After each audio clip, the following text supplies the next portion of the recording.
Well, it's National Hispanic Heritage Month, and here to talk about TV and media consumption habits for U.S. Hispanic consumers is Matthew Lieberman, a director at PwC. And Matthew, it's good to see you. Welcome back. Thanks, Scott. Good to see you. So PwC is out with this new report that sort of delves deep into what the viewing habits are for Hispanics. And actually, one of the main findings was that English TV channels were preferred instead of Spanish ones.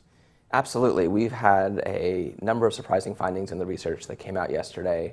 And just to take a step back for a moment, the reason we did this research is there's no question out there that the US-based Hispanic population is the fastest growing and is one of the most important to study.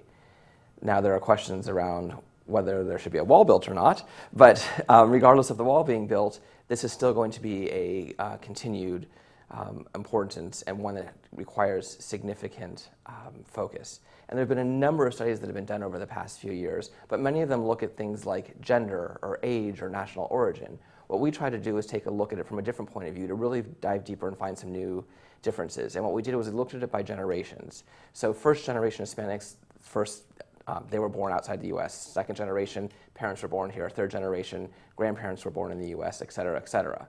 And what we found were some marked differences. And I think the most significant difference was that these consumers prefer to get content in English, as you were mentioning. And what we found was actually only 1% of these US-based Hispanic consumers prefer Spanish-only content. There are a number that prefer content in English and Spanish, but at the same time, the majority prefer to get English language content.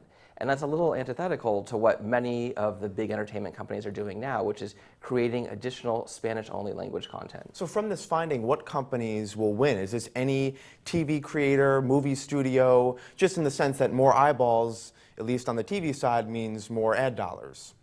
So every studio, every TV company right now is trying to figure out what the right strategy is going to be.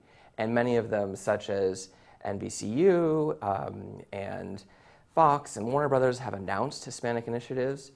Some of the Spanish language companies, such as Univision or Televisa, also are trying to figure out what their strategies are going to be. I think the real winners are going to be those that can make the content culturally relevant. And what we mean by that is it's not only if it's in English or Spanish, but it's something that speaks to that generation. So it speaks to their experiences and where they are in the world. And that can be regular traditional content, as well as new media, online and mobile content.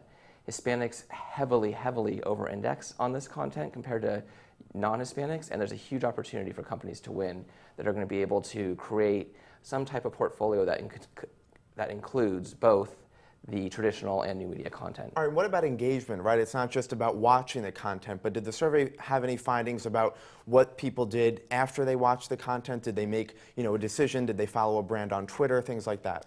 Yeah, two big things there. One was around advertising, and we asked consumers around whether or not they were willing to take an action to buy a product or service or take some type of action after seeing the advertising.